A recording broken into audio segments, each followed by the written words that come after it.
Hey everyone, I'm Jonathan Crow, Director of Content Community at Ninja RMM. Welcome back to another MSP live chat.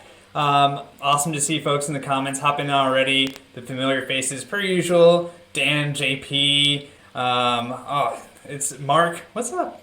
It's good to see Mark. This is late in the day for Mark in the UK. This is later than usual for us. This is 4 p.m. We're usually on at 1 p.m. Thanks everyone for taking the time to join us later in the day. I was telling this crew that we have here, I like the 4 p.m. energy actually. I think we got something good for you coming up. And so let me go around the horn here and give some introductions. Before I do that though, just the usual housekeeping, right? Let me get that to you really quickly. For those of you who this is your first MSP live chat, this is a little bit differently, as you can probably tell, than regular webinars. There's a big focus on interaction. This is a conversation we're going to be having with each other, also with you guys, and we definitely do want to hear from you. So feel free to use the chat, ask a question, and take this opportunity to connect with each other too, right? Because we want to know, yep, we've got some advice, and the folks we have on this call are experts. They certainly have a lot to tell you, but we want to hear from you and what's working and what's not too. So with that said, this is being recorded. There is a resources doc that I posted in the chat, and I'm going to make that the focus screen just for a second here so I can introduce our guest as well. And this doc is this is kind of like your takeaway, right? And we're going to be updating this throughout with additional resources, and we'll come back to it every now and then to point at some things that we want to share with you guys. So, without further ado, let me introduce all these lovely people that we have here. First of all, we got the Ninja regulars, Tom Watson, our channel chief advisor. How you doing, Tom? Good, glad to be here. Glad we're going to talk about selling some cybersecurity. We've got some great stuff planned. Absolutely, and we got Dom Scafidi, our content manager. Hey, Dom. Hey, good afternoon. And our very special guest, first up we got Jennifer Bleem, and Jennifer is the owner of MSP Sales Revolution. She is an expert on cybersecurity, selling cybersecurity. We've wanted to work with her for a long time, and she finally said yes, so we scored. Jennifer, thank you so much for coming on. Super happy to be here. This is going to be a lot of fun. Absolutely. And last but not least, the man, Sean Lardo from OIT VoIP. And some of you may recognize Sean from past events. He's a regular member of here on the chat. He's also, Sean, it's good to see you alive and well here. You've had some close calls in some of our previous events. Well, you know what? First off, Jonathan, thank you so much for letting me be alive in this event and talk to people. I owe it all to you because every time I deal with you, I end up in a death scene. I'm not sure why. And for those of you in the audience who are like, what are we talking about? We're talking about some events, Jurassic Sock, our Star Wars themed event, May the 4th. In all those scenarios, Sean has played some roles where his character doesn't quite get out alive. So, which is exactly why it took us so long to decide to work together. Exactly. Oh man, That's a good decision, Jennifer. Your career will go much further because mine is dead. Yeah. Well, yeah, we're hoping this doesn't rub off on you, Jennifer, too much. We want to keep you with us. So we got a lot to talk about, guys. This is a big topic. We've got Jamie, who's already... thank you, Jamie, for being here. It's awesome to see you. Of course, this is your favorite topic. So this is a very popular topic, obviously. And here we are. It's September, almost October. There's a chill in the air here in New England. And we're getting ready to enter into that magical time of year. It's the only month when any of us are allowed to talk about cybersecurity, right? None of the rest of the year we can't talk about this. Clients don't want to hear about it. The news doesn't cover it. It's only in October. So this is a very special time for us, right? I feel like cybersecurity is like the sexiest thing ever. I talk about it an awful lot. My clients talk about it an awful lot. I hope we're not breaking some kind of a rule. It doesn't start until tomorrow, so we can't talk about it. Yeah, exactly. We were actually breaking the embargo on talking cybersecurity. Cybersecurity Awareness Month, officially, as Dom points out, starts tomorrow. We're breaking the embargo. We're going to be talking all about it. And oh man, we've got some good people in the chat to talk about this too. Mark Lamb, he has a very security-focused MSP operating out of the UK. He's been on the chats before. Okay. All right, that's a lot of preamble here. Let's dive into some things. But first of all, Jennifer, you are a sales consultant. You specialize in cybersecurity. If we go over to your site here, I mean, we can tell this is your primary focus. Yep. You've got some freebies that we're going to be talking about later, actually. So this is what you're living and breathing. You're helping clients out with cybersecurity all the time. I'm interested in hearing from you. You know, on one hand, we've been talking about cybersecurity and has this big sales opportunity for MSPs for years now, right? And not everyone's like struck it rich and retired, so there's obviously some challenges that are still going on. What are you seeing in terms of what are the biggest questions people are having, and what's the big opportunity right now, and what are the big challenges? Yeah, so the biggest challenge is figuring out the packaging and the pricing. Like, what is it that I'm going to bundle together? And then not just from a tool side, but what about the processes and things of that nature? But if we assume that that is figured out, which is a big assumption, then the sales is a challenge, especially when MSPs and IT service providers go back to their existing client base. They typically have to upsell, cross sell, whatever you want to call it. And it's a heavy lift financially. And it's a very different sale. And so a lot of times the clients will say, wait, I thought you were already doing cybersecurity, because in the client's mind, cybersecurity is just that computer stuff. And don't you take care of all things related to computer? So it becomes a little bit of a heavy lift if you don't approach the conversation in a proper way to overcome some of those objections in advance. Yeah, absolutely. Packaging is something we could get into for sure. It'll take up a lot. I think we're going to dive deeper into it a little bit later. I'm curious with the audience here. Maybe we'll launch a poll. How many of you guys, where's everybody at in terms of selling cybersecurity? Is there something that you're offering that goes beyond kind of your basic stack or your basic offering, or are you all things included? Kind of curious where you're at there, and if you're in the stage of, yep, we've been selling it for a while, we're doing great there, or whether you're just getting started. Definitely let us know. Jamie is in Master Level 3. There you go, Jamie. That's good to hear. Yeah, well, Jennifer, in terms of like the, that's the one of the big roadblocks, right, is there is some barrier to entry in terms of figuring out, okay, what tools do I need? How am I going to package this and then upsell it? What about, you want to speak to the opportunity at all? I mean, obviously there's some big factors that make this, as Sean pointed out, cybersecurity sexy, right? It's an amazing opportunity. So I really feel like this presents the biggest opportunity that IT service providers have had in probably 15 years. I think the shift from break fix to managed was comparable, but I'm not even sure it's quite as large as the cybersecurity opportunity is. And it's not too late to get on. So that's a frequent question that I've been getting over the last 6 months. Like, is it too late? And the answer is no, I would not wait.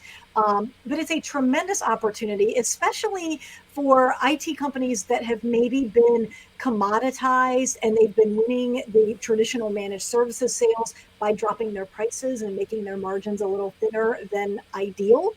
I like to say that cybersecurity can cover up a multitude of evils, because what you can do is price your cybersecurity offering a little bit richer than you normally would. And then you're making up for some of the margins that you've eroded simply to gain business. Now that assumes that you can sell, that assumes you know how to package it and or express it and language it and message it to your clients, your prospects. But that's part of why I love cybersecurity, is that the industry is maturing and business owners are realizing that maybe what they've built over the last 10 years wasn't quite as margin rich as they had hoped. And now that they're looking at retirement or selling or even acquiring other companies, they're realizing they're not positioned quite as well as they were hoping from a cash flow perspective.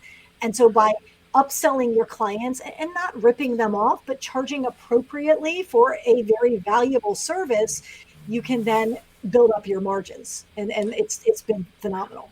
So quick question with that. And in terms of when people are thinking about, okay, what's in my a separate offering for cybersecurity if we're going to go that route, and then thinking about this in terms of it's a good rich margin opportunity, is there also a balance in terms of like Any advice on what should be baseline in terms of, okay, they need security is actually changing. This isn't just sales hype. There Right. are more threats, and it's become riskier to operate as an MSP, and I want my clients to have a certain level of security. So any thoughts about that of like, okay, I need to charge more for this, and it's a good opportunity, but I also just legitimately need to have people toeing the line a little bit more here. Yeah, so it's interesting when I'm working with my clients and we're starting on the packaging, we almost always start with a low, medium, high. And I think there's just so much muscle memory built in from managed services, silver, gold, platinum, whatever the acronyms are. And so that tends to be where my clients want to start. And so we rearrange and we play until we think it's good. And then I say, okay, look at that low plan. And I always ask the question, would you sell that to your sister? And if the answer is no, then you should not sell it to any client or prospect, because one of my mantras is I always do what's in the best interest of my client, my prospect. That's most of the IT companies that I talk to. They don't want to rip people off. So what's the bare minimum? The bare minimum would be something that you would be comfortable selling to a family member, and knowing that it meets either the NIST framework or the CIS or whatever framework you've decided to align to, essential aid in Australia, whatever framework it is, make sure that you are checking those boxes, for our UK friends, ticking the boxes, so that your best friend, your sister, your grandmother would be safe and would be secure, and their risk would be mitigated if they took your lowest plan. Now, I don't like low, medium, high for cybersecurity, but that gets into a whole packaging conversation, which we could talk about for an hour. Right. But at the if we're going to say what's the lowest common denominator, something that you can sleep at night because you genuinely sold something they needed, and it lowers their risk and it lowers your risk, because yes, it's about the client, but you also have to look selfishly as well. Yeah, we have that makes total sense, Jennifer. And we have JP, who never is lacking of a wise comment, saying, "Well, it depends on your relationship with your sister, I guess." That was my thought. Like, I don't like my sister. I like my sister depending how much time I've spent with her in the last month. So. That's fair. There you go. That's absolutely fair. Hey, Tom, so you have your experience as former MSP owner. And security, things have changed a little bit since then, but I mean, you were dealing with all this stuff. I think you had some thoughts here you wanted to add in terms of packaging. Yeah, well, they're more about now. I mean, I do some MSP coaching. I'm working with some MSPs that are in areas where they're not going to get this $120, $150 a seat. I mean, I know we all wish we could, but they have looked at what others are charging, and they're sitting around 80 to 100, probably around 85 per seat. And you start looking at that, and it's like, what can you pack into a cybersecurity offering and still make money on? Because I see these blown out cybersecurity offerings, and it seems very difficult. And so we have a lot of discussions around what are the necessary things we need to put in there, and then positioning that. And so it comes down to me like EDR, maybe MDR, and maybe some kind of dark web scanning, but not all these other things like Duo and some of the other like more expensive MDR services. But I think we run into that, and I'm sure there's other people on the line here too that would like to do this full big stack, and they wonder, doesn't there have to be some different levels at some point that you're selling? Yeah, well, I mean, we have a comment here from Andre. Andre, thanks for mentioning this. I mean, he's saying he's not really having trouble selling it, but monitoring and reacting appropriately is a bigger issue. And he's pointing out SOC services. So, I don't know if that's getting out exactly what you're bringing up here, Tom, but there is a clear level, at least from my point of view, of, once you're getting to provide either you yourself, if you're an MSSP and you've actually got the SOC capabilities, which is fewer and further between. But if you have that, I mean, it's a whole nother ball of wax we're talking about. And then if you're outsourcing that too, you're absolutely right. I mean, this stuff's expensive. So I'm just a dumb sales guy. I'm just curious why you don't include all this in your pricing to figure out what your total cost is to go in all in. And again, cybersecurity, I've been around long enough to see there's like 500 different companies that do cybersecurity of all types. Yep. So obviously, I think the first thing you should be doing is selecting who you should work with based off of your trusted advisors. Once you figure out that, you figure out your cost per unit.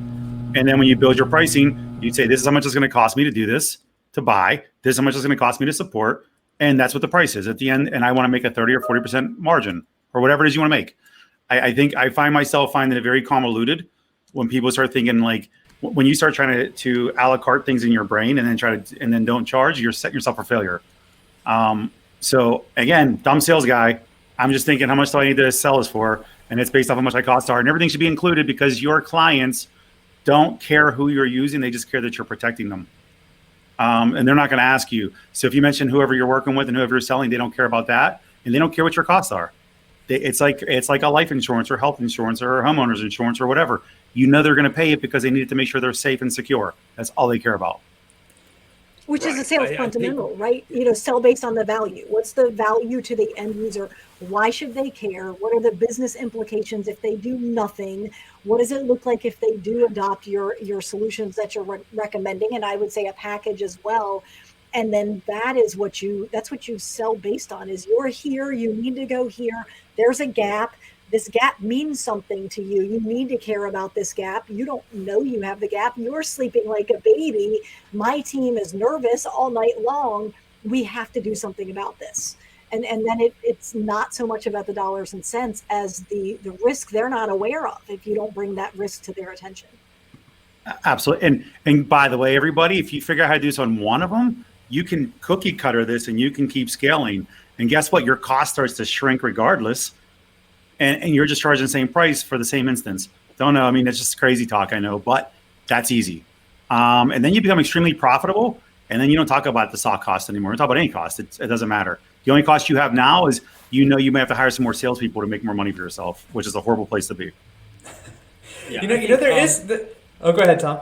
I think, Mark Lamb, thanks for jumping in there. We might have to have him on at some point during this call, but he points out my big thing is that I talk to a lot of MSPs that are working. They're startup. They're small. They're often catering to smaller clients. What they're going to be able to charge is minimum. And I think Mark kind of summed up what I started to say. Right, is focus on the basics of your cybersecurity that are really going to cover the most things in terms of protecting them, and then maybe leave to the outside the bells and whistles and figure out what you do need and don't need, because we want to make sure ultimately, yes, it's important to protect the client, but ultimately you need to make it so these agreements and this per seat pricing makes you money as well. So it's a nice balance you have to work towards.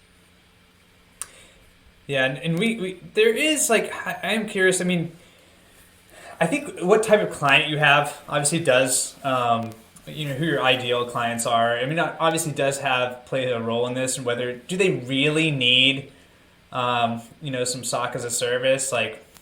I don't think everybody does. No. And I guess there could be some challenges there, especially if you're just starting out. You don't know who your ideal client is. I mean, you're taking anybody. And maybe you have to find, as you get going and you gain some traction and you go into some specific verticals, maybe you have to adapt. But yeah, I mean, I guess I do feel some empathy for any kind of statements that make it seem like this could be really simple. I think that's true. Overthinking is definitely not the way to go. But there are some levels of this stuff isn't easy. No, it's definitely not easy. And the hard thing is that even for IT companies that are used to selling an intangible, I mean, managed services isn't intangible, but selling cybersecurity is a risk-based sale. And so if you risk really has a multitude of different factors, but one of the factors is, does the prospect or does the client believe this could happen to them? Like, what's the likelihood that this could happen? And the higher they are on that, the better. So somehow through your marketing, through your conversation, through your education, you need to make them be aware that this could happen. Like, this really is a very clear and present danger. And then the other axis you want to think about, so kind of build almost like a Gartner magic quadrant in your mind, is what's the impact on my business? Because if it's extremely likely to happen, but it's going to have a low impact, then it becomes, who cares? Like, it's as impactful as a broken window. Like, okay, it's kind of a pain. I'll call my insurance. We're, no pun intended, with being a pain. But I'll call my insurance agent, and then we get a new window within the next week, and it's barely a blip on the radar. But if it is highly likely to happen and it's highly impactful, then we're moving them, again, if we think of it like a Gartner Magic Quadrant, we're moving them up and to the right in terms of how likely they are to want to invest in it. And so as you're walking into a sales call, those are really, multiple jobs. I mean, sales is extremely complex, so I don't want to simplify it, but at some of the most basic levels, that's what you're trying to communicate and convince of, is this is likely to happen. And then if it does happen, it is extremely likely to have a large impact on your company. And if you can achieve both of those things in your sales call, then you're much more likely to close the sale. And then because the implications are so profound, then therefore the value is there, and therefore you can charge what you should be able to charge. Oh man, this gets into so many good things, Jennifer. It's such a good response, and I want to dive into our do and don't lightning round. But before we do, just wanted to give a quick preview for you guys. So we're about 20 minutes in, not quite halfway through. Some other things we have coming up. We're going to go through our do and don't lightning round. We're also going to dive deep into objection handling and get really into some good meat here with Sean and Jennifer and Tom talking about sales.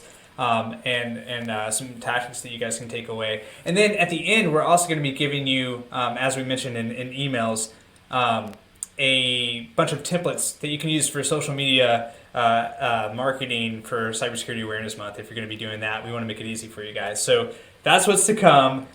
Before we dive into the lightning round, one question, and I can't, it was here in the chat, and I dropped who mentioned this, but I was really happy to see it. When we talk about the stack and an offering, everyone focuses on the tools, right? Which makes sense. It's a big part of it. But when you're talking about security especially, people are such a big part of it. Dom, you asked the question about certifications, right? Like, and that's like a couple of previous live chats ago.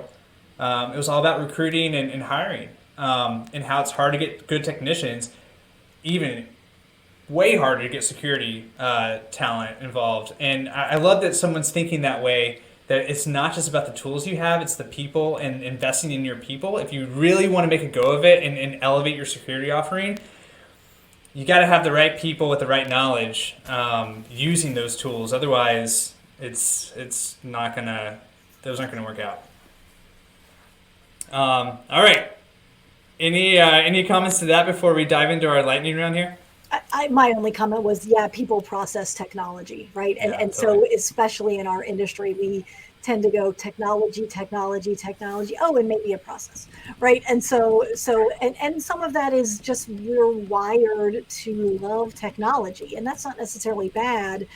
But, and then we go to trade shows and we are talked to by technology vendors, right? And so don't overlook the technology, but the people side of it is extremely important, as is the process side. Yeah. Just a quick question for Jennifer. Would you say it's important for MSPs to go out there and get those sort of certifications first before they start building out that stack and talking about this stuff in a sales format? Most of the MSPs that I'm talking to are self-educating, using some of the government resources of their various countries, just digging into publicly available information, not necessarily getting certified.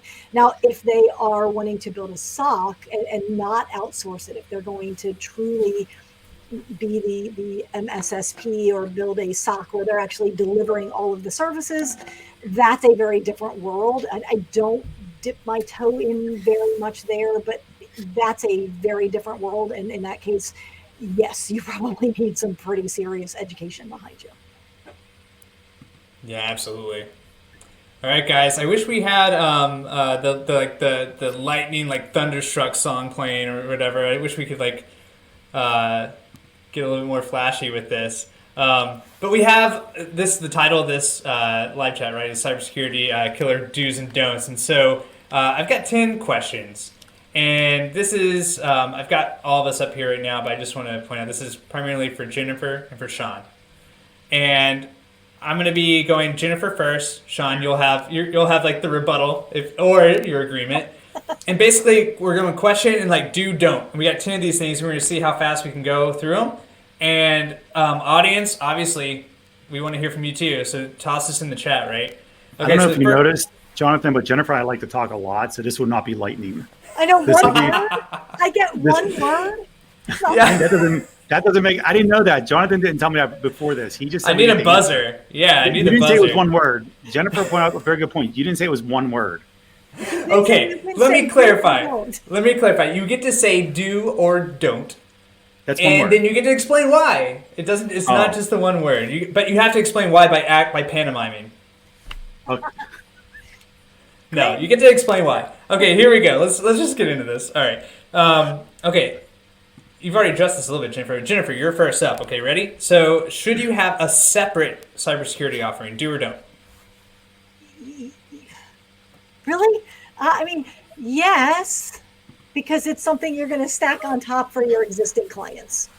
For new clients, it's not separate. It's included. Okay. Sean, any thought there? Yes, you should. Simply because it's an upsell and an add-on to existing, and it's almost standalone too. It's a separate everything. That's all. I'm trying to be short. I'm trying to be as short as I can here, Jonathan. Well, my tendency is I want to ask all these follow-up questions. I'm going to stop doing that. Okay. How about this one? Sean, we're going to start with you with this one. Should you sell all clients the same level of security? Do or don't? Yeah. Why wouldn't you? I mean, just on multiple levels. One is, it's Jennifer said earlier, you about selling to the sister, but if you like your sister, that is, sell that level of security so they're protected, because you don't want people giving you bad reputation, bad scores. Your reputation is everything. And also it puts you into back to the cookie cutter process. Once you agree on this, it makes it easier for your sales rep to go and talk to them about it as well. You know what you're doing every single time. It's like going to get your oil changed. Standardization. Jennifer, do or don't? Same security for every client. Yes, but if you are selling incident response or compliance, only sell that to the clients that need it. Otherwise, yes, one stack for everybody. It's like the ring. One ring to rule them all, one stack to rule them all. Okay. All right. Let's keep it going here. Should you let clients refuse security offerings? Nope. Do or don't? Nope, don't do it. So, No. okay. All right. What do you do No, there? Jonathan, no. No, there's no, you said you were doing 12 questions. The answer is no. Jennifer All and I right. both agree. All right. Hard no. Hard no from you too, Sean? Yes. Hard don't. Yes, but no. No, I mean, yes, it's a no. It's a no. Oh boy! All right, audience, you agree with that? You should not Jonathan, let quit- security quit- refuse security offerings. Lightning round. Lightning round. All I know right, you let's keep can't it going. let the audience give a paragraph and you only let me have one word. That seems unfair. And then we adhere to his roles, and then he jacks it up. You see what just happened there? I feel like that I'm in danger of some being overthrown here. Some, I mean, some you said mutiny. you were excited about the 4 o'clock energy. This is the 4 o'clock energy.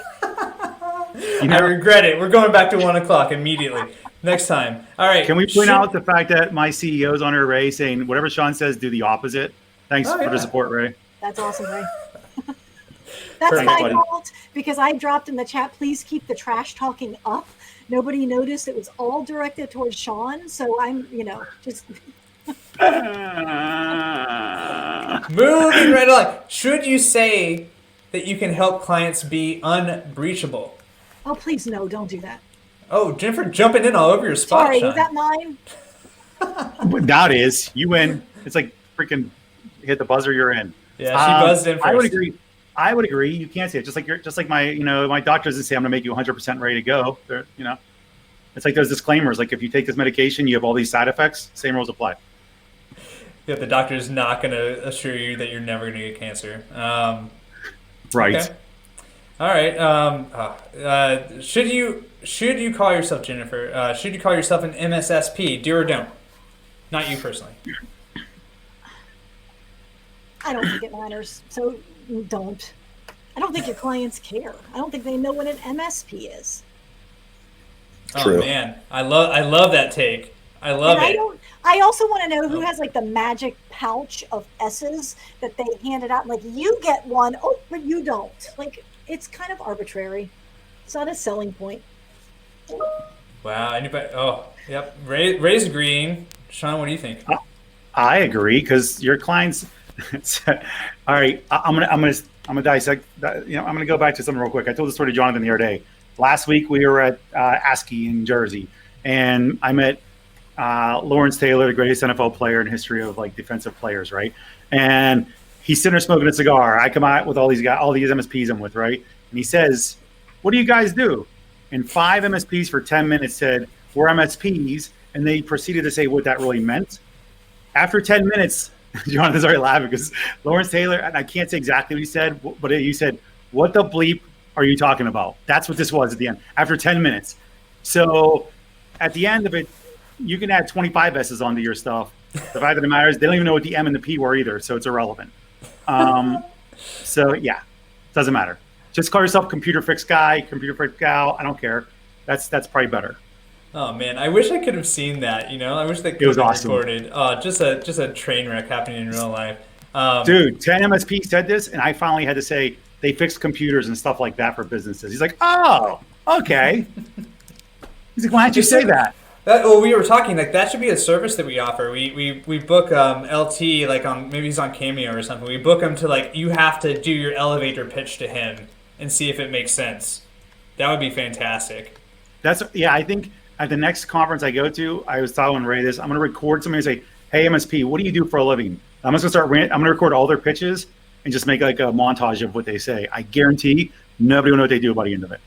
Okay, but in fairness, this happens in every industry. So of course, I went to it wasn't Black Hat, but it was some big cybersecurity convention, and I'm a glutton for punishment. So I read through the vendor, about the vendor of every vendor that was going to be there, all 1,500 vendors or whatever.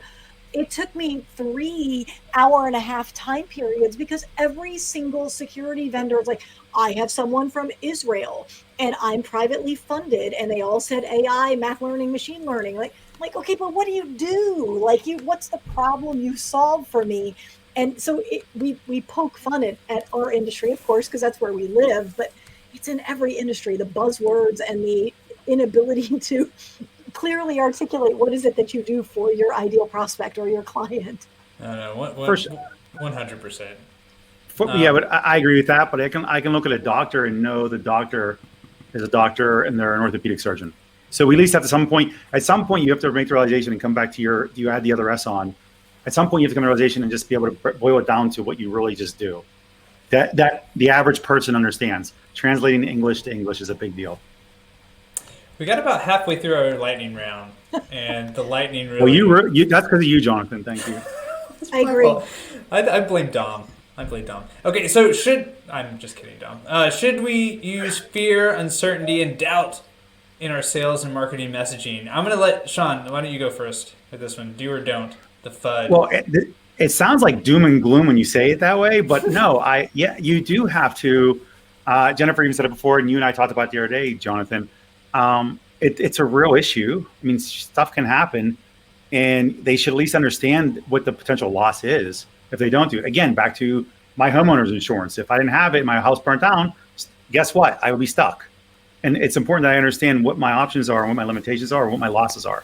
So you absolutely need to educate somebody on what the problem is.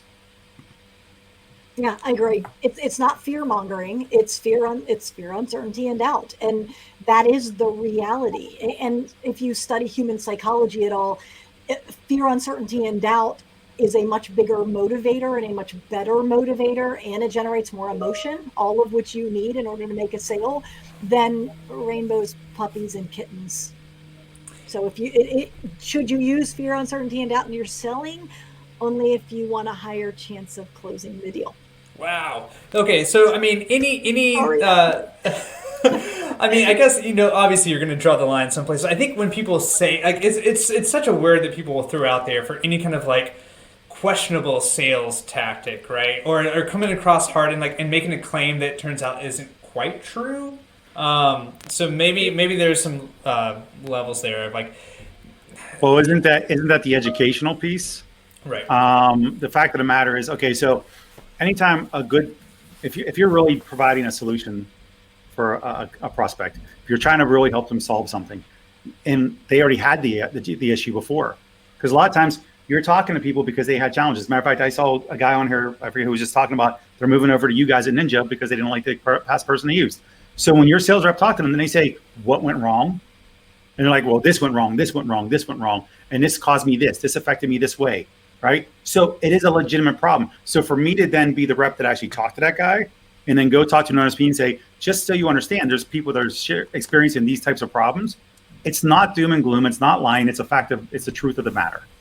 Okay. And your job is to be educated enough representing the company and your product and to understand the industry to tell these people this, because they're asking you for help.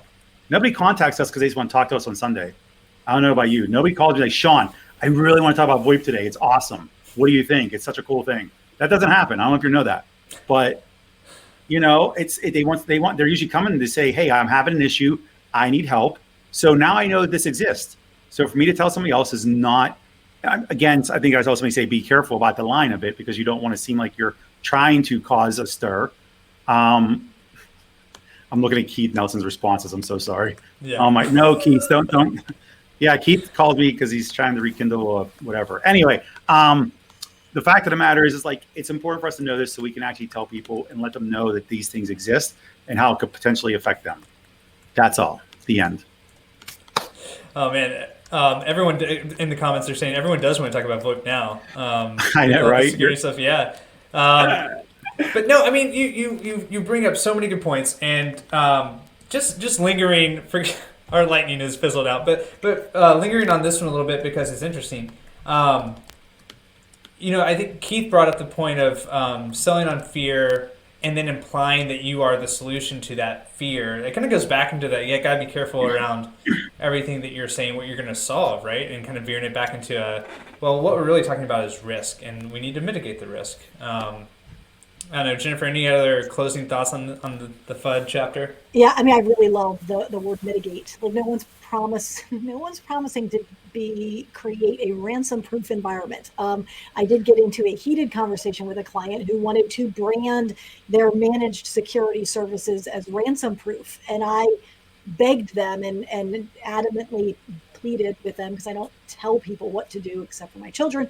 But I said, you really don't want to do that. Like, and he said, well, I do. I think it's cool. And he had like a lot of reasons behind it. And I stepped back and just said, well, let me ask you a question. Can you promise that they'll be ransom proof? And he's like, well, no. And I went, And he's like, yeah. I'm like, don't do that. Please don't do that. So mitigate the risk. And I mean, listen, we're having a conversation here, and I'm throwing out how to ask questions and how to have this conversation. And my style of selling is different from everybody else in the world, and how they sell. You have to do what is comfortable with your personality, but you must make your clients and prospects aware that there is a risk. Don't promise, ransom proof. Don't promise that nothing is ever going to happen. It's a risk. You're mitigating the risk. I mean, you're not promising nothing will ever happen and go wrong. Okay, how about this? Switching gears a little bit, but kind of along these lines. When you're talking to them and selling them on security, and this can quickly lead to FUD, right? Should you be mentioning advanced all these advanced attacks like cyber espionage, APT groups? Like, should you be referencing all these things? Do or don't? Who are you addressing? Who gets to go first? Oh, well, you do. Yes. It's a clear and present danger. I just like the movie. Oh. Okay, Sean, I love the short, like, you can tell Jennifer knows she has a good one when she just stops short. She's like, boom, there it is. They're all good, but yes. Sean, what do you think? Should we get into APTs? Should people know when, like, hackers find a way to, like, hack your car or something like that? I guess my first question is, what the hell is an APT? Why we got so many acronyms in everything we do? I don't understand that. Can you tell me what it does? Yes, don't use the word APT, but I would say let people know that what they're up against is an industry. Paint the picture of a high-rise building in China or Russia, and that everybody in that building is focused on, they have an HR department and a customer service department, and they're all focused on getting into small businesses globally. That's the industry that your clients and your prospects are up against, and they need to understand that. They don't understand that. So we can just call them terrorists, right? Like they're like going to come in and jack up your stuff. They're a nice network of people just like you, but they don't like you and they're going to steal all your shit. Is that what you're talking about? Okay, yeah. Yep. We should educate them on that exists because it does exist, right? And I We even just- talk about like split testing. Like if you're talking to someone in the room and they're in marketing or sales, say, guys, these bad guys are split testing email subjects lines. They're split testing how to get you to click on something online. Like they are marketers. They are savvy business owners, and their stock is skyrocketing. They're not going to dial it back. They're going to double down. Like this is just business to them. I'm not suggesting any of us get into this business, but that's a great. You're just talking business owner to business owner. This is what you're up against. We've got to take care of this. Wow. Yeah. I mean, and there's plenty of like, and we're gonna actually get to some of the stats here that back up this, but yeah, really interesting point that I hadn't really considered of taking that more to mean like the professionalism and the industry level of it, and the fact and addressing the fact that if any small business now, I mean, it seems like that messaging has just been hammered over and over and over again, but people still need to hear it that small businesses are targets too. Okay, all right, got a couple more left. How about you go first, Sean? We got, should you talk about the competition? Yes. Why wouldn't you? I mean, it's not like you can hide it. The fact of the matter is everybody's a buyer. They can Google whatever. I Google everything I purchase before I do it. And so you should, Keith Nelson, please stop talking. Yes, you should absolutely. I mean, I'm not saying you shouldn't enter into the conversation talking about competitors because you're to talk about them. If they want to ask questions about it, absolutely, you should know what your competitors do. I talk about my competition often, and whenever it's brought up, never negatively. It's here's what they're good at, and here's our differentiators. That's all, because it's a realization. And back to the reason why you want to make sure you sell them like they're your sister. If you like your sister, is because you want to be able to talk very highly of you because you did a great job for them. So it's easy to reference those things. All right, so I mostly agree. I would say yes, you can absolutely talk about your competitors. Well, that's all that's a full agreement. Yes is yes and no is no. Okay, I'm good. I'll let you have that one. No, come on. One for the good guys. So I say yes, but I typically bundle all of my competitors. Like when I'm teaching my MSPs, I say bundle all of your competitors into one bucket and throw them under the bus. So what is it that makes you different from your competitors as a group? Not necessarily ABC Co. and XYZ Co. And so what is it that makes you different, better, and the more obvious choice? There's also, if you want to read it, it's a little bit of an older book now, but it's called How to Get Your Competition Fired Without Saying Anything Bad About Them. I think that's actually the subtitle. But if you Google that, it'll pop up. And Randy Schwantz talks about the wedge method and how do you wedge out. It's primarily competition, but you can take his framework and wedge out the other people you're up against in the room or in the virtual room. So yes, but I wouldn't bash a particular competitor. Nice. I'm gonna wedge selling versus bashing. Yeah, because Alex Friendly has mentioned this concept too. I'm gonna Google this title and drop it in the chat. And while I'm doing that, let's go. This is a nice segue. October is Cybersecurity Awareness Month. We've covered that. Everyone's gonna have themed marketing outreach. Jennifer, should folks on here bother? Yes, but you're going to be noise. And so do it because you have to. But then when we get to November 1st, please don't stop marketing just because it's not the month anymore. So like a begrudging yes. This feels like to me kind of like the when you're thinking about going to trade shows conversations. Like, well, everyone's doing it, so we kind of have to. Yeah. Is that kind of what this is? I mean, like, okay, I think we're all friends here. It's kind of like sometimes for my child's birthday, it's like, I'm going to get you a gift because I have to, but like, really, I buy you food, I give you a place to stay. I mean, like, here's your token gift. So I think, yes, you need to talk about it because it's hopefully you're selling it or going to be selling it, but just be aware that focusing on marketing for a month, even if you do it every day for a month, is not going to really move the needle but I don't want to tell you not to. I'm just picturing the conversation where it's like, your son's like, Mom, my birthday's coming up, and your response is, have you closed any deals lately? So my oldest son is the best salesperson at Chick-fil-A. He always wins the contest for selling cookies, and he always comes to me and says, what are the best ways to, and I teach him, and he's a very good student. Wow, just killing it at Chick-fil-A, just going up that's awesome. Hey, whatever it takes. Yeah, oh man. Birthday gifts are for closers, son. They have the best nuggets. Sean, do you remember what the question was? It was, I don't about really. Marketing and doing some stuff with cybersecurity or a month or something. Yeah, Yes. I got it. Yeah. I got it. So yeah, you always market. You never stop marketing, just like you never stop closing. And the fact of the matter is, if we're going to make a big deal about it, just like, we'll use Breast Cancer Awareness Month, right? All of a sudden, everybody wears pink. Did they ever stop talking about breast cancer? No, all year long. If you can find sources. So if you're going to do anything, try to put yourself in a position that you stand out if you're going to. If you want to donate something or like I saw Ray was mentioning before, like Nakatomi Tower, why not set up something funny and do that and stand out? Just like we did the Jurassic Sock events, right? Yeah. But never stop consistency in your marketing or selling, because it will reflect. That's okay, great. And we actually, time is flowing here at the lightning round. Took a little bit longer than anticipated, but I think That's your fault. It's my fault, and Yeah. you know what? I think it was worth it. I want to make sure we save some time for questions, and I want to make sure that we explain a little bit some of the stuff that people are going to be walking away with, right?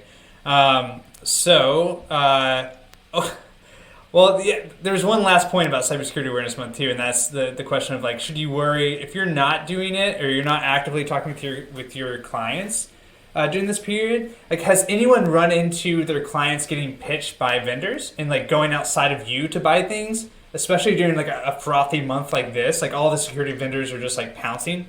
Does that ever happen to folks? You turn around and you're like, wait, why? Like it has to go through me, not you buying directly. I don't hear it as much with cybersecurity as I do with VoIP or phones. Like, wait, you just bought that from someone else, but I sell that too. If you're not selling it yet, then they just bought something you don't offer. So you don't offer it. There's no revenue opportunity there for you. You can't really get grouchy about that. I guess you could, but you shouldn't get grouchy about that. All right. Well, okay. So let's get into. Let's see. I wanted to show off my funny, my little funny graphic there. Anyway, this is a journalist, by the way, who's tweeting about Cybersecurity Awareness Month. This is a security journalist, so this is all he's going to be hearing about for a month. Okay, so we got into should you bother? I think we were saying that yeah, you kind of have to, and maybe there's some good opportunities here too. And so for those, maybe there's some folks here on the line who they nailed this, right? Like they went back, like it's been done for weeks. Like they're ready to roll. Tomorrow is coming. They're going to hit send, or they've got everything scheduled out in Hootsuite or whatever, and it's going to be rolling. And maybe there's some folks who are not quite in that situation. So how can we help them? So what we did is we put together a collection of templates, right? And as we note here in this doc, here I'll drop the link in here again so everyone can jump in here and grab this stuff. We are not the first people to do this. We encourage you to steal these from us. Maybe it's not really stealing; we're giving them to you. And we actually just stole this idea from Scout, and also we have JP and Your Sales Energy here. He's got way more stuff, templates and great things as part of his vault that you guys could use, way more than we have here. But if you go in here, what you'll see is if anyone's using Canva, it's super easy to dive into. And you can check out these templates that we've created, and there's a bunch of them, right? And once you actually go into use the template here, you can easily change the background. You can change the text if you want to. There's all sorts of stuff here. There's different icons that you can change. You can drop your logo on it. So anyway, there's like sized for LinkedIn, Facebook, and Twitter. There's a bunch of stuff you can play around with. The whole idea is like, maybe this gets you going. Like maybe you just want to use it right away, or maybe you can play around with it and it'll help you get going. So that's something that we put together. And then I'm also adding in some additional things like links to Pexels is the royalty-free stock photo site that I use a lot. And then there's also, I'm going to be dropping in links for a bunch of sources for stats. So if you do want to take advantage of Cybersecurity Awareness Month, you want to do some stuff on your social, and you haven't been planning it out, and these things can help you, go check them out. Another thing that can help is Jennifer. You put something together here too, right? I did. So listen, video is hot, and there's a lot of ways that you can do a video and then repurpose it, whether that's a live video or a recorded video that you do some light edits to, or you hire someone to do light edits. I do have a son that does my video editing. He gets $10 a video and dinner. So I do feed my children. So in any event, I put together a list of 30 plus video ideas for Cybersecurity Month. I think I did 35 or 38, so you can throw away 8 of them. And then I have a couple of people that have said they're going to use it and use it every day for 30 days. So that's out on my website. So if you go to mspsalesrevolution.com and then you go to freebies, it's the first download that's there. So it's a great way to wrap your mind around how to do video, what kind of topics should you talk about, how do you translate cybersecurity to a conversation that the average small business owner will care about and understand. And so, that's that first download there. So MSP, thank you, Dom. I think that was Dom. Yeah, no, it's definitely check it out, and that's awesome that you put that together. And everyone in the chat, you can see. JP, I was going to do that too, my friend. You beat me to it. But yeah, check out JP's link there for the Marketing Growth Club as part of what he's put together. He's got a ton of resources. We've covered that in a previous chat. It's awesome. A lot of good stuff to get your marketing going. Okay, so we got a few minutes left here, and I'm going to make this go away. You guys have that resources doc. We'll be updating with more good stuff. So when we send out the email that says, hey, here's a recording, here's the doc, there'll be even more good stuff in there, so keep an eye out for that. But let's see, we got at least one question here, and maybe let me specify in the chat questions for Jennifer here or Sean about selling cybersecurity would be nice. Okay, so the first one we got: how many hours per week should a nimble MSP, less than 5 employees, spend per week on marketing on average? Great question. Jennifer, any thoughts? More than the average MSP is spending probably in a month.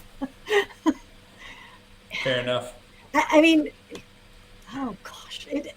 I don't know. What's your marketing strategy? What are the tactics you're using? That's like asking how long is a piece of string. There's so much that you could be doing. I don't know. Can we just start with the pretext of the question? Why does it matter what the size of your business, the amount of employees you are? Shouldn't you be, if you want to figure out how much you should market and sell, shouldn't you just put a number in there of what you want to hit first in revenue? And then look at so if you want to think about it, and I'll give you a simple thought. If you do $1 million a year and you've been doing this, right? The fact of the matter is, if you're going to add another million on, how did you get to the first million? If it took you 10 years, you're in trouble, right? If you want to do it in 1 year, it's probably not going to happen. But then you start looking back and you say, what initiatives did I do, or how did I generate leads? Okay. And the fact of the matter, again, going to the next step is, okay, I want to do another million. I knew it took me 500 leads at a conversion rate of 25%. That led me to this dollar amount. So now the question is, how do you generate 500 leads? Actually, how do you generate 700 or 500 better quality leads and then improve your closing rate from 20% to 30%, right? Because now you're on the next level. Yeah, but if we're going to spend an hour or 2 or 10 or 20 strategizing that, why don't we strategize the other? It's not any, I don't know that it's any more, it's not that much more time, maybe 10% more time to say, how do we get better quality leads? How do we close them at a higher rate? And now I don't know what the math would be. It depends on how much we tweak them, but now we're exponentially improving our results. But with that minor tweak, I 100% love the approach. Yeah, and you're absolutely right. When it's such a blanket way to do it, like marketing in general, there's so many questions that are great that come out of that, right? Like okay, what do you mean? Like, what should you be doing? What should you be focusing on? And that comes back to all the things that Sean's talking about. Who are you trying to reach, and how many of those people are there, and what are the channels that you're going for? And then you figure out the time that way. Oh man, we got lots of questions now. Yeah, another good tip is to take a look at a vendor that is a similar size to you. So, you said you had 5 employees. Well, can you think of a vendor with 5 people? Obviously, it's not going to be exactly the same org chart because you have technicians, the vendor may not. They have a development team, you probably don't. But if you just look at the marketing, they may have a full-time marketing resource or 2 where you have you doing sales, marketing, ops, strategy, and CEO work. So sometimes that's the challenge as well, is that we all can't be good at everything. Like, there are things I am not good at. So if you're not good at marketing, then find an employee or a virtual assistant or somebody who can take some of those tasks that you are average at or maybe below average and get them off of your plate and hand them to someone who can execute better. I know that's getting into a completely different line of No, but you're right though. Again, but that's probably a separate session for you there, Jonathan, is transformation from technology to an actual sales organization, marketing organization, because they are different.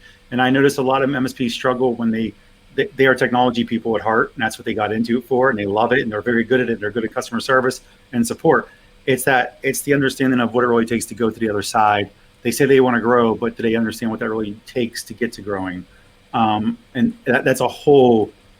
Well, hell, there's companies that are built off of this. So yeah, there's tons of offerings around that whole thing. So it is a transformation from technology to an actual sales production company. Yeah, so. I mean, absolutely. And there's questions here that we got in that are going down this path too. Of what are your options? Especially if you are an owner and you're trying to do these things, but you're also still very much in the day-to-day, which a lot of folks are. Should you consider getting help? We have a question here. I mean, Keith, he says this is a serious question. Thank you, Keith. He says, I love all of your questions, Keith. I do. So should an MSP spend time on marketing versus using a professional? And yeah, I mean, this is it's a kind of tough one, right? I mean, I think I know I would say, like, no, don't think of it. Think of it like you think of any outsourcing, right? Like you're outsourcing help desk or anything else. You want to have a clear idea of what you want and what you expect going in. I think there's some things you can't outsource. Like you can't outsource your own values and mission and strategy, right? And like your own vision of your ideal customer and all those things. Now, if you have a good sense of that, and maybe some people can help you work on that, and then it's gotten more into the level of like, I just need more volume, and I want to hire someone to try to reach that, then maybe you can have success there. But yeah, it's tricky. Yeah, leadership, right? Leadership on the marketing, not abdication. This is not, let me hire someone and you go, hey, your job is to get me 10 leads by the end of the month. Good luck. And then, 60, 90 days in, you're like, where are all my leads? Like, that's not leadership. That's abdication. It depends on who you hire too, right? Oh yeah. That's you making a decision on what your staff is. When you put aces in their places, are you hiring somebody that can actually take on and grab the reins and run with them, or are you hiring an administrator? There's a difference in the two. An administrator, you're going to give details daily of what to do. Yes. Somebody that's going to lead it is going to say, this is what I need from you, and I'm going to go do my thing. So let's set benchmarks. And there's a huge difference in two. Oh yeah, and it's tough, right? Because I mean, you want to be able to get things going, and the easier way to do that sometimes is to start with look around you and say, like, who can I, rather than hiring, like, let's go into the sales, for example, like rather than hire an external salesperson, that's a huge commitment, and it's outside of what you've been doing usually. And have you ever managed a salesperson before? You don't know much about it. It's a big leap for a lot of folks. Do you look around yourself and they're like, okay, I'm doing a lot of this myself. There's someone here I've got in account management who I can leverage in a way, or I don't know. There's some level of like, I want to do some. I don't want to do nothing. I don't want to wait until I'm at a level where I can feel like I'm comfortably can hire someone. I don't know. It's a tricky thing to how to balance. I mean, Tom, do you have any insight there?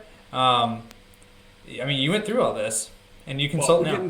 We're getting towards the end here. It's had something else I actually like to talk about real quick. Okay. That if I had an MSP today, I would absolutely have a standalone cybersecurity offering, and here's why.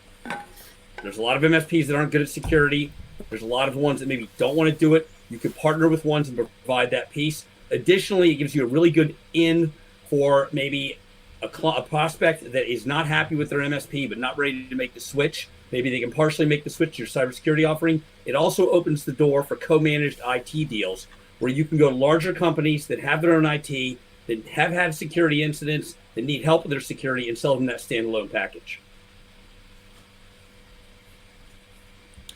Nice. Yeah, Jennifer, any thoughts there? I mean, we were out of time here, but man, They can always join us later for the tech bar. exactly. Well, yeah, on. yeah. So thank you for that plug, Sean. There is Tech Bar coming up tonight. Yes, 6:30. 6:30, and you've got Rob Ray on. That's right, Rob Ray. Let me help you with this. Hey, I'm the new host of the new Ninja RMM MSP live chat series. Thank you for coming, Jonathan. Yeah, you guys, if you guys want to continue the conversation, starting at 6:30 Eastern Standard tonight, the Tech Bar, you can find it on IT VoIP's YouTube channel, streaming live. Jonathan will probably come on and freeze on camera for you and show you how he does it. Actually, Dom and Tom, you guys you're all invited. We'll put you all on the screen. I don't care. Well, we can continue this conversation over drinks, which is the best way to do it. We thought the energy at 4:00 was kind of crazy. Oh yeah, wait until you. I'm just getting warmed up. Energy, yeah, exactly. All right, so yeah, I dropped a link in there for OIT VoIP's YouTube channel, so definitely check that out. And I'm glad you brought that up, Sean. And Jennifer, what about yourself? Anything that, in terms of people staying in touch with you, upcoming events, or just want to point them to your website or anything else?